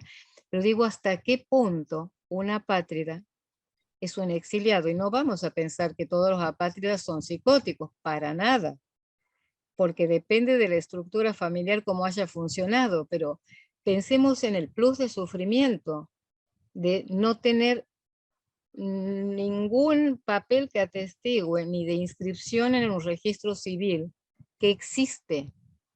Esta mujer que está en Brasil, gracias a Dios, hasta los 25 años podía ser levantada por la policía en la calle por no tener papeles, pero no tenía papeles porque era de madre libanesa y padre extranjero. Entonces se vivía con terror, se vive con terror. E são milhões, e são milhões. Perdão? E são milhões, não é? Assim, são situações que nós não imaginamos que existem, e existem aos milhões. Existe en 2022 y esta mujer, que no me acuerdo el nombre ahora, pero si les interesa después se los paso, ella como ejemplo, su causa ahora es esta, ¿no? O sea, se dedicó a luchar por esto, pero visitó, habló a 132 embajadas y ninguna lo recibió más que Brasil, como refugiada, es decir, tiene papeles provisorios como cualquier refugiado, pero existe. Puede trabajar con nombre y apellido, inscrito en algún lugar, puede ser atendida en un hospital, etc. Entonces, digo, esto que parece tan, diría, medieval o cavernícola, como lo quieran llamar, tiene fundamentos socio-religiosos, económicos, políticos en la historia de un país. Y yo me he dedicado para poder trabajar en ese congreso a hacer un seguimiento de esto. Y realmente no hace falta voluntad política, ninguna otra cosa para que esto ocurra. Entonces, bueno, digo, somos exiliados para siempre. Y no hay nadie que grafique, pero hasta la mayor forma de graficar, lo que ni siquiera es un exiliado, porque una apátrida, ¿de qué va a ser exiliado si no tiene patria? Sí. Es exiliado del vientre materno, es exiliado como alguien que no nació en su propia tierra, porque el vientre de la madre, entonces es un exiliado, pero para el país no existe. ¿Mm? É ninguém. Entonces, bien, yo reflexiono esto en el Día de la Bandera del Líbano y antes de los 79 años de la independencia del Líbano, que es mañana. Isso só reforça a escola da suspeita, né? A questão do Nietzsche, do Freud, do Marx, assim, são os três autores que eu acho que são referências nessa questão do abalo das nossas convicções, né? O Freud, já falamos, que é a questão da primazia do eu que não existe, não é a razão, não é o eu. Nós falamos o tempo inteiro do inconsciente e das leis do inconsciente. O Marx, obviamente, nos mostra que, olha, temos aí as leis do capital, temos as forças de produção, temos conceitos como força de trabalho, força de produção, criação de mais-valia, etc. e tal, que precisam ser conhecidos para que você tenha consciência do seu papel na produção, né? Do que você está fazendo dentro de um sistema que tem uma lógica que é de acumulação. E que não tem a ver com comunismo, não é disso que se trata. Mas, obviamente, quando você começa a questionar as bases de algo que concentra renda, concentra poder, etc., vamos afastar isso. Ou então pegamos isso para fazer um mau uso também da teoria. E o Nietzsche com as relações de força e poder, não é? Que são centrais na regulação do mundo, do ser humano. Então, esses três são a base mesmo, eu acho que dessa questão do exilar, porque nós estamos exilados aí de tudo, não determinamos nada, estamos o tempo inteiro a buscar o nosso pertencimento nos grupos e no mundo. E é assim, somos esse sujeito faltante, desejante, em busca, como eu disse, né, do objeto perdido. E, oxalá, nunca encontremos. Podíamos abrir, Célia, não sei se alguém quer fazer algum comentário. Eu ia falar isso. Se alguém quiser perguntar, pode abrir o microfone, estamos em poucas pessoas aqui, pode perguntar à vontade. É uma roda para a gente conversar, trocar ideias, exatamente para ficar nesse bate-papo. Então, seria interessante quem quisesse complementar, ou não precisa ser uma pergunta, complementar alguma coisa, trazer alguma nova ideia, seria bem interessante. Estamos abertos aqui também a ouvir. A Joana está colocando, hoje somos mais estrangeiros com sede por identificações ou estaríamos mais estagnados na ilusão? Não somos estrangeiros. Entendeu? Hoje somos mais estrangeiros com sede por identificações, ou estaríamos mais estagnados na ilusão de não sermos estrangeiros. Além disso, qual seria o prazer e o desprazer que poderiam ser experimentados em cada um desses dois estados? Não sei se fui clara, mas imagino que tem algo de prazeroso e desprazeroso nos dois casos. Como a angústia pode ser vivida diferentemente neles. Obrigada, desde já estou adorando as falas. Y sí, ahora, identificación e ilusión.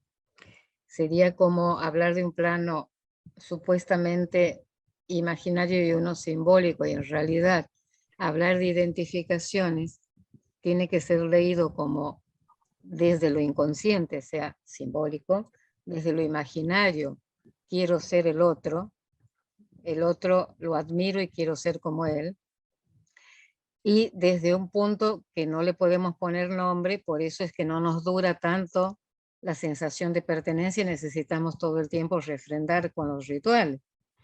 Entonces, la ilusión está más de la mano de lo imaginario. Me ilusiono que si me he visto como tal cantante o como tal actriz o como tal persona que admiro, me convierto un poco en esa persona.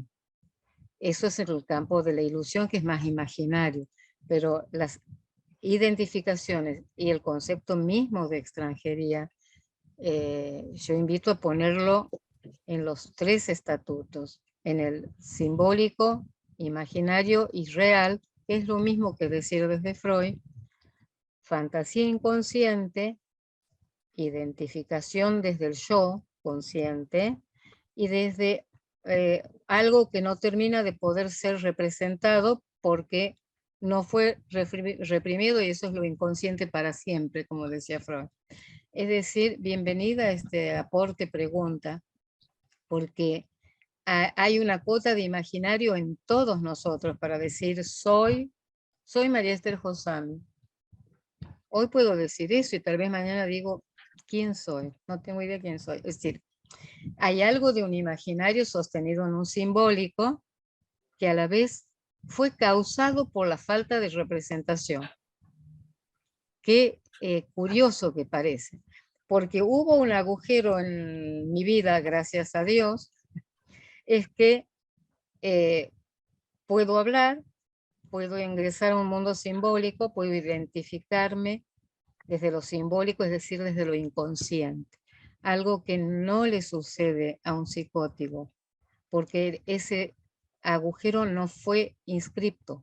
Es lo que Samuel traía cuando decía la ley que se inscribe, y hablamos de represión en la neurosis, o la forclusión en la psicosis, que es que no se inscribió nada que quiebre, que clive, que divida a ese sujeto y lo convierte en incompleto, ¿no? Así que mil gracias por ese aporte, pregunta.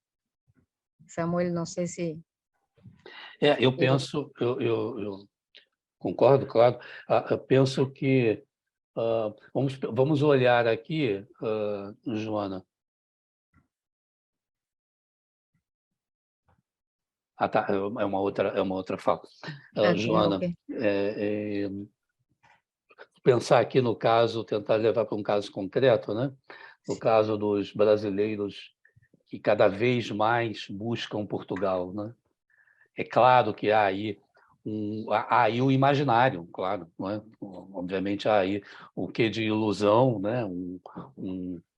Por quê? Porque você tem as duas coisas, como disse a Maristé, porque há o campo do imaginário, portanto estamos falando da ilusão, mas há também aqui uma questão simbólica no campo da identificação. Nós temos brasileiros que vão em busca de algo que imaginam que vão encontrar em termos de qualidade de vida, porque pensam que falam a mesma língua, que simbolicamente estaria escrita aí da mesma forma, etc. e tal.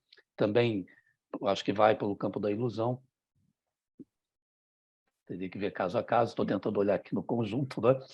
Mas esses sujeitos buscam uma ilusão, a meu ver, uma coisa que é imaginária, né? Então estariam muito mais, como você pergunta, estrangeiros com sede, por exemplo, estrangeiros estariam muito mais, a meu ver, não estagnados na ilusão de não talvez estagnados na ilusão de não ser estrangeiros, porque ao se arvorarem da ideia não, ao irem como brasileiros, a meu ver, vão com a ideia de que serão iguais, de que serão tratados como iguais, então de que serão não estrangeiros na média. E isso não acontece.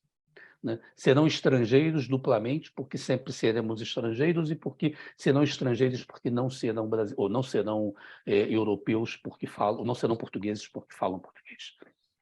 Serão estrangeiros. Então, me parece que aí está no campo da ilusão mesmo, sabe? Está no campo da ilusão do não ser, daquilo que imaginam, daquilo que constroem como ilusão que se acaba. Isso tem a ver com a minha pesquisa que Maristé conhece. Foi só para tentar dar uma concretude naquilo que você perguntou. Obrigada, Joana, pela sua pergunta, muito boa.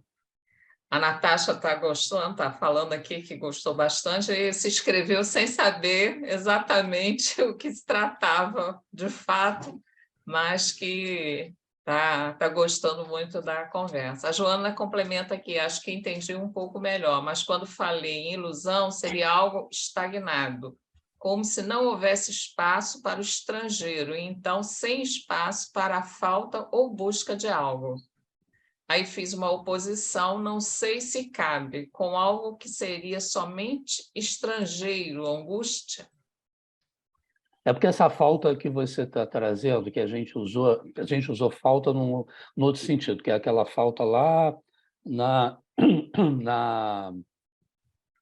inconsciente, que a gente falou da questão da clivagem, né, do sujeito dividido e tal. A gente está falando de falta nesse sentido. Eu não sei se é a mesma falta que você está colocando. Aí fiz uma oposição, não sei se cabe algo que seria somente estrangeiro. Eu não entendi essa última colocação, peraí.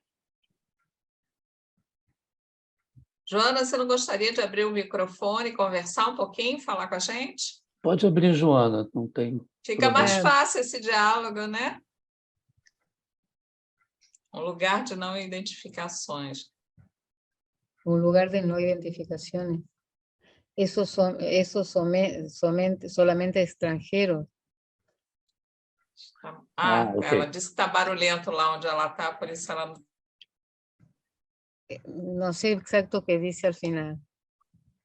Não, no final ela está dizendo que não abre o microfone porque faz muito barulho. Ok, perdón, porque ven, la lengua no me acompaña, el idioma no me acompaña, pero tengo tanto deseo de entender y de que me entiendan que... eu que falei também um pouco rápido, eu esqueci disso. Desculpa. No es sin angustia, ningún proceso es sin angustia. Cuando hablamos yo entendí eso, por lo menos porque llegué a leer que hablaba de angustia y de ilusión, ¿no? En 2 párrafos diferentes. Agora eu entendi o que ela disse. Si me equivoco, Samuel, dígame, por favor. No. No. Porque la vida no es sin angustia, porque la sensación de no pertenencia y de no poder identificarse nos va a acompañar toda nuestra vida. Por eso, vuelvo a decir, necesitamos de los rituales para que nos aseguren un lugar en ese otro social. Por eso cuando Samuel hablaba de los duelos funerarios, necesitamos armar un escenario desde la creencia que fuera, desde las formas de entender la muerte, por ejemplo, donde el acompañamiento de ese otro social nos confirma que somos los deudos. Es decir, esto no es menor. ¿Y por qué lo traigo? Porque la vida entera va a contar con pequeños y grandes duelos todo el tiempo, personales, más allá de la pérdida de alguien. Sí, de los que somos absolutamente protagonistas. Cambiar de un estado a otro, cuál es su estado civil, desde dónde vive, a qué se dedica, etcétera. Todo lo que acontece en la vida de alguien que hace lazo social, que hace lazo con otros. Y la ilusión, más allá de que es fuertemente imaginaria, no es, como decías, lo dijo Samuel con mucha claridad, no es sino una especie de contorno simbólico en donde esa ilusión está apegada a que hablo portugués como brasilero. Voy a Portugal y soy europeo, soy portugués. Y nunca jamás lo será. Nunca va a ser reconocido como tal. ¿Por qué? La diferencia va a estar por lo que para cada uno represente. Esa búsqueda que nunca va a terminar de ser concreta. ¿Qué fue a buscar? Decía Samuel, aquel que se fue a Europa diciendo hablo portugués, voy a ser como brasilero y voy a Portugal. Hay que ver en cada caso qué significaciones tiene para esa persona hacer este pasaje. Pero eso no lo va a convertir en portugués. Digamos, hay algo ilusorio y a la vez identificatorio con lo que es, con el valor que se le otorga o el simbolismo que se le otorga a ser portugués, etcétera, etcétera. Esto podemos aplicarlo a cualquier campo de la vida. De lo que no nos vamos a poder escabullir es que cualquier proceso de subjetivación y a lo largo de la vida hasta nuestro final es un juego entre angustias y armado. Armado porque hay angustia y angustia porque hay armado. Es decir, se desdibujan a veces los límites y nos sentimos en el vacío. Ahí seguramente va a emerger angustia. De pronto algo nos contiene, alguien nos dice que nos quiere, alguien nos hace un espacio y nos calmamos. Nos hablan y nos pacificamos. ¿Qué es nuestro trabajo? La cura por la palabra, decía Freud. La cura entendida desde el psicoanálisis, que no viene al caso hablar de la cura hoy, pero sí que se trata de la palabra, de ser hablado y de hablar. Entonces, es entre angustias e ilusiones que no son sino un simbólico. Creo que es impensable si no tenemos en cuenta todos los estatutos, lo inconsciente, lo imaginario del yo y aquello que desde una falta de sentido y significación se va a jugar tanto en eso que llamamos inconsciente, porque Freud dice hay un inconsciente reprimido y hay algo inconsciente para siempre. Y en cuanto al yo, que parece tan imaginario, y no lo es, porque tiene que tener el marco del espejo para reconocerse en el otro y decir, soy un humano, resulta que Freud es muy claro cuando dice, que después lo toma Lacan, pero es freudiano el concepto, como tantos otros, en donde dice, en donde el ello era, el yo ha de advenir. Es decir, donde la pulsión de ese naciente era, como efecto de ese encuentro con ese otro que lo ame y que lo integre al mundo, va a advenir alguien que pueda decirse frente al espejo, el que está en ese espejo soy yo. Y fíjense, ese es un tema tan fuerte que a veces ayuda en los diagnósticos de neurosis y psicosis. En general, no digo que esto sea determinante, el psicótico habla en tercera persona, no puede apropiarse del yo, no importa la edad. Luis, está en el espejo. ¿Y quién es Luis? Ese que está en el espejo, Luis es este. No dice Luis soy yo. Entonces hace el diagnóstico diferencial inclusive. No es algo menor. En la base del yo, en la base de lo inconsciente reprimido, y en la base y en la fixtura de lo inconsciente para siempre, están los famosos 3 registros de Lacan, imaginario, simbólico y real. Así que bueno, yo lo pienso desde ahí. Estamos falando do sujeito-efeito, né? ¿Sí? Principalmente do sujeito-efeito. Psicobiosocial, usted lo dijo todo el tiempo. Efecto. Eu acho, tem mais, como se tivesse um lugar de excesso de estrangeirismo, sem ter no que segurar, no lugar oposto, talvez um excesso de pertencimento que nos barra de buscar por novas experiências, como se não pudéssemos ser estrangeiros. Não sei se faz sentido, mas imaginei como se fossem 2 lugares opostos que podemos transitar. Ok. Ok, ela está construindo, a Joana está construindo, está tentando construir aqui dois conceitos, 2 lugares, não é? Um lugar seria que ela está chamando aqui de excesso de estrangeirismo, ela diz sem ter naquilo que segurar, e o lugar oposto, excesso de pertencimento. Eu não usaria os termos estrangeirismo nem excesso de pertencimento, mas eu entendo o que você está falando, que você estava tentando opor aqui um lugar onde haveria vamos chamar aqui de a paz total. Não conheço esse lugar, acho que ele não existe, tá? Porque nesse lugar, como disse Maria Esther, a angústia permeia tudo. Né? Então, esse lugar é um lugar inexistente. Talvez você possa construí-lo como uma construção teórica apenas, né? Mas me parece algo tipo utopia. Então, tá aqui.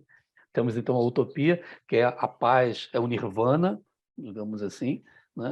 Mas eu diria a você, é um nirvana muito chato, porque não passa nada. Não acontece absolutamente nada. E o outro lugar, que seria o caos.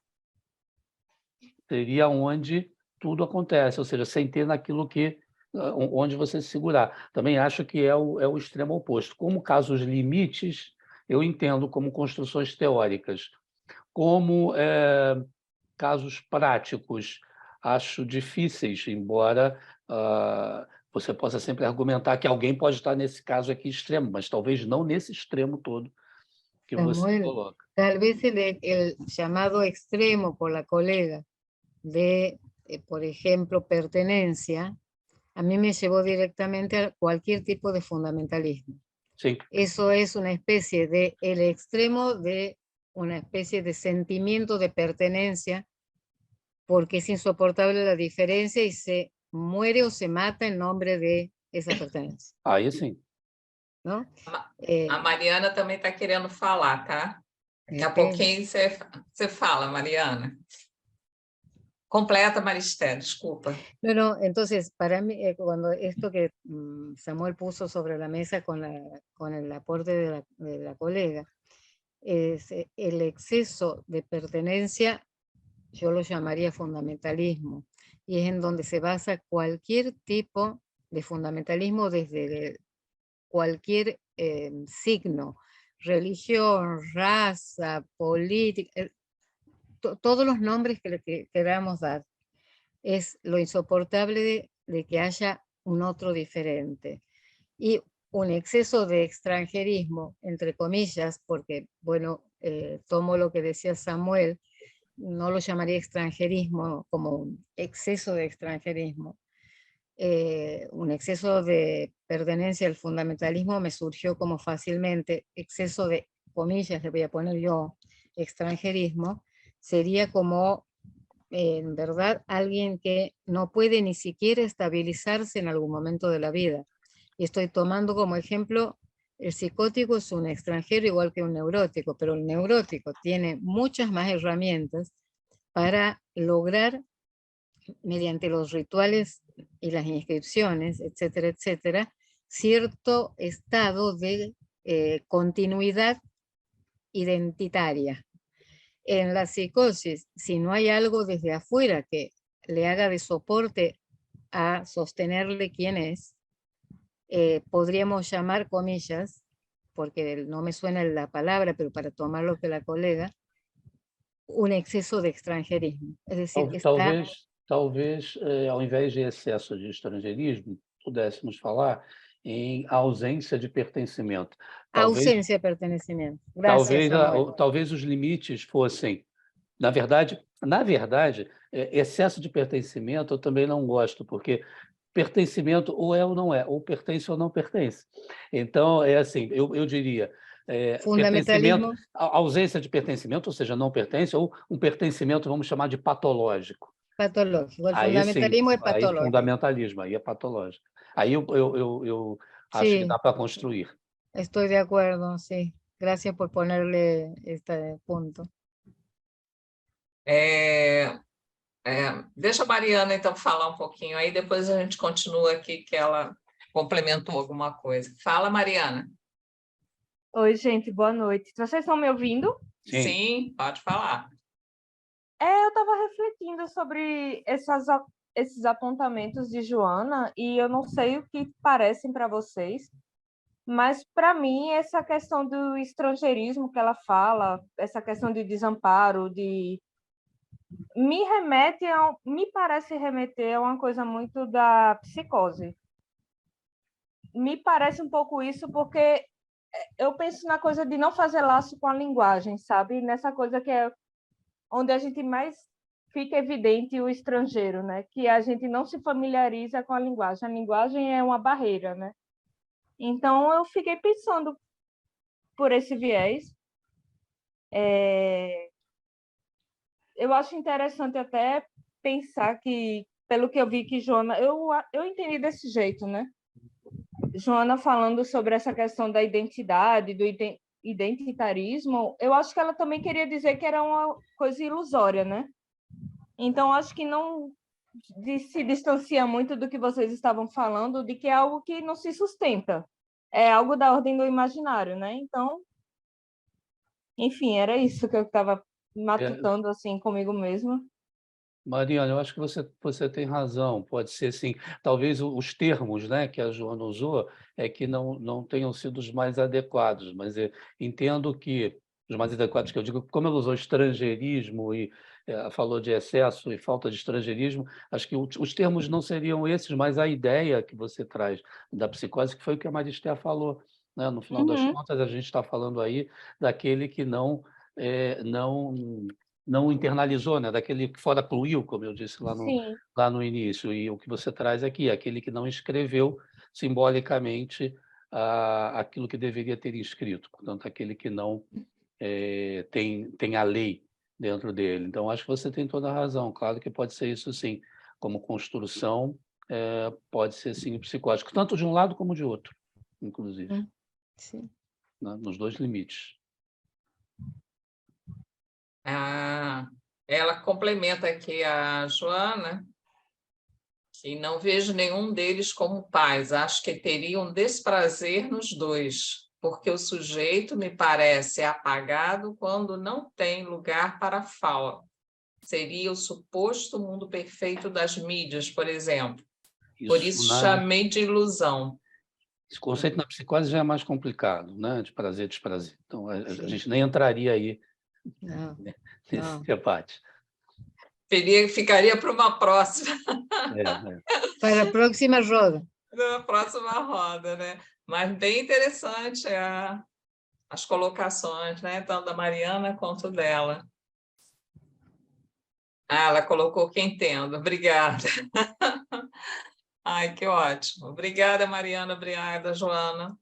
Mais alguma pergunta? Alguém gostaria de colocar mais alguma? Eu queria que a Mariana tivesse trazido o bolo de rolo para a gente, porque eu não comprei hoje, eu estou precisando comer bolo de rolo. É uma cobrança, né? Que todos os encontros tem isso. Todo mundo te cobra, né? Mariana, é o bolo mas tem de aqui rolo, queijo manteiga também. Muito bom. Queijo manteiga para você, a minha mãe é de Aracaju, para o pessoal de Aracaju é o requeijão de corte, que é o queijo manteiga. Tem o queijo coalho também, que são dois queijos que são da gente aqui. Mariana, mas tem tudo aqui. Então, quando te cobrarem aqui do Rio, é bobagem. Você diz para ir à padaria comprar, porque queijo coalho Agora eu acho aqui. que talvez seja mais caro aí, né? Não sei, porque o bolo de rolo era mais incomum, mas hoje você encontra nos supermercados e tal. Sim. Não é o da Casa dos Frios, entendeu? Mas dá para comer. Menino, o bolo de rolo da Casa dos Frios, o sucesso chegou aí, né? E outros, né? Não precisa ser da Casa dos Frios. Não, é porque eu vejo todo mundo fazendo uma coisa, um alarde, sabe? É porque é famoso, da Casa não é? dos Frios, né? É famoso. Eu não sei não é o melhor, eu acho, mas... Maria Estela está querendo saber que bolo é esse, né? É porque Maria Estela, Pernambuco, o Brasil é muito grande, não é? Então, a gastronomia é muito variada. Pernambuco, por conta da história, por conta de várias coisas, mas, entre outras, por conta da história da produção de cana e de toda uma tradição gastronômica, tem doces maravilhosos. Ok. Um deles é o bolo de rolo. É uma espécie de bolo, é um bolo, e que é muito famoso, por isso eu brinquei, mas eu podia ter falado... Ele parece um pouco um rocambole, só que ele não é tão recheado quanto um rocambole, e o recheio de goiabada é o tradicional, né? Mas para ser mais original, eu podia ter pedido a Mariana um bolo Souza Leão, porque aí não tem aqui do lado. Pode ser também. Tá vendo? Ok. Muitas variedades, deu vontade de experimentar, não é, né, Natasha? Realmente, né? Seria muito bom. Mas e aí, mais algum comentário? Alguém? E assim, olha, é com essa falta que a gente se move. Eu preciso comer uma média luna, um pedaço de bolo Souza Leão. Eu preciso ir a Aracaju, eu preciso ir a Portugal, meu pai é português, eu preciso... E é assim que a gente vai. Ok, é assim. Todos nós, né? Vontade de experimentar. Assim é. Essa questão é muito interessante, mas muito boa as questões colocadas, né? Trazidas por todos. Bem interessante. Mais alguém quer colocar? Que a gente já está chegando ao final da nossa roda, né? Estamos chegando aí nos minutos finais. Se ninguém tem mais nenhuma colocação, ninguém quer falar mais nada, perguntar, fiquem à vontade, ainda dá para a gente falar mais um pouquinho. Eu só queria agradecer, porque foi muito produtivo, foi muito interessante essa troca, gostei bastante. Ótimo, Mariana, obrigada pela sua participação. Espero te ver ano que vem aqui também. Ana, Natasha também está colocando, adorei, parabéns a todos, foi ótimo ouvir vocês falando e conhecendo. Obrigada, Natasha, pela sua participação. Bom, se ninguém mais vai falar, queria agradecer a todos que estiveram aqui, muito boa a participação de vocês, é um prazer tê-los aqui, espero vê-los no ano que vem, nas próximas rodas. Queria agradecer à PUC pelo espaço que tem nos dado, pela confiança no nosso trabalho, na nossa equipe, a Sônia, que não pôde estar aqui, queria agradecer também, ela dá essas oportunidades para todos nós, né? Porque é através dela que a gente está aqui fazendo esse trabalho. E aos professores, como ela não gosta de chamar, né? Maria Esther e Samuel, pela roda de hoje, que foi excelente, muito boa, trouxe muita coisa interessante, né? Esclarecedora. Pelo menos eu tirei minhas dúvidas que tinha, muito bom. E passo a palavra agora para vocês se despedirem. E com muito carinho, muito obrigada a todos. Tenham uma boa noite, um bom final de ano para todos. Yo quiero agradecer a todos, a todo el grupo, a todos los que, de las posibilidades de haber estado en las rodas de PUCI, a PUCI, pero en forma absolutamente especial a Sonia, porque ella fue el lazo que me hizo conocer este espacio y que me permitió ser parte de este espacio, así que me siento honrada.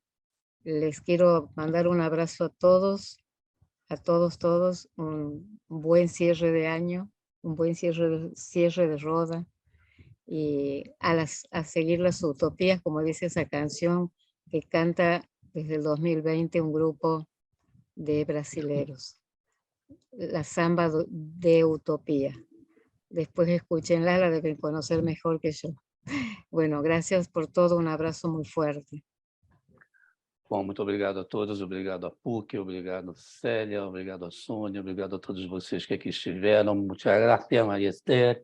Bueno, no tenía una media luna, pero tenía mi juguito de sandía. Eso. Bueno, estaba aquí. Claro. Y bueno, así que bueno. Bueno, então, muito obrigado a todos e bom fim de ano. Estaremos aqui, espero, não é? No próximo ano. Se Deus quer. É. Tchau, gente. Tchau, tchau. Obrigado, boa noite a todos. Até ano que vem, então. Tchau, tchau. Gracias. Obrigado.